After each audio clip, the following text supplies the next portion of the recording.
नमस्कार, मैं हूं दिबांजलि मोइत्रा। पहले सऊदी अरब से रिश्ते खराब हुए, फिर 2 दिन पहले संयुक्त अरब अमीरात ने अपना कर्जा मांग लिया। अब एक और बुरी खबर आई। खबरों की माने तो अमेरिका की सख्त नाराजगी के चलते पाकिस्तान तुर्की में बने T-129 हेलीकॉप्टर पाने से वंचित रह गया। पाकिस्तान और तुर्की के बीच रक्षा सौदे के रद्द होने के बाद पाकिस्तान के पीएम इमरान खान तिलमिला गए और भारत के डर को दूर करने के लिए अब मजबूर होकर चीनम शरणम गच्छामी हो गए।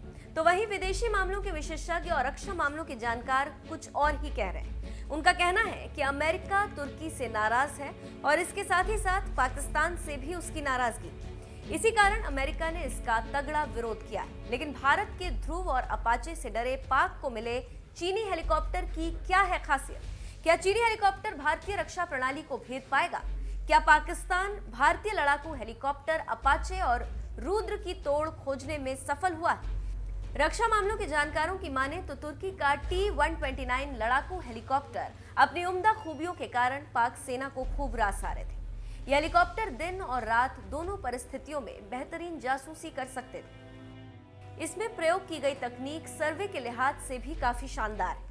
उधर पाकिस्तान को मिलने जा रहे चीनी लड़ाकू हेलीकॉप्टर Z-10ME बुनियादी तौर पर टैंक को तबाह करने और हवा में युद्ध के लिए इस्तेमाल होता है।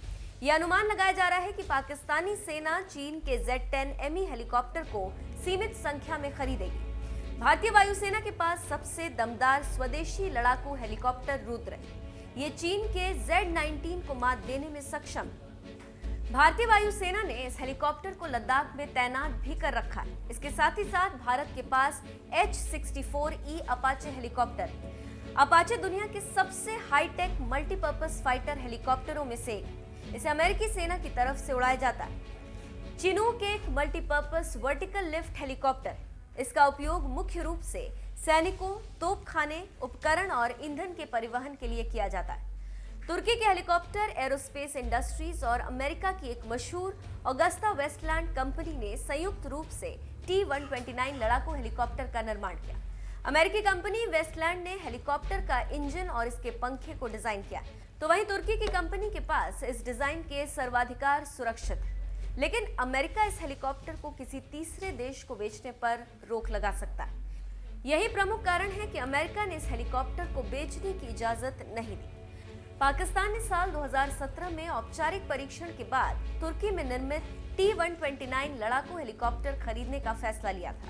इस सौदे के पूर्व चीन और तुर्की के लड़ाकू हेलीकॉप्टरों ने परीक्षण में हिस्सा भी लिया था। उसके बाद ही दोनों देशों के बीच हेलीकॉप्टर सौदे का ये करार हुआ। पाकिस्तानी सेना ने उस वक्त कहा था कि T-129 लड़ाकू हेलीकॉप्टर के आने से सेना की ताकत बढ़ेगी। यहाँ पर दिलचस्प जानकारी देते चलें कि शीत युद्ध के दौरान 1980 के दशक में अमेरिका ने पाकिस्तान को 20 कोबरा लड़ाकू हेलीकॉप्टर दिए थे। अफगानिस्तान में अमेरिका की दिलचस्पी के चलते उसने पाक को हेलीकॉप्टरों की एक खेप दी थी, क्योंकि उस वक्त अफगानिस्तान में उसे पाक की जरूरत थी। लेकिन अफगानिस्तान से रूसी सैनिकों की वापसी के बाद अमेरिका ने पाकिस्तान को कोबरा हेलीकॉप्टरों की मरम्मत के लिए पुर्जे देने से मना कर दिया।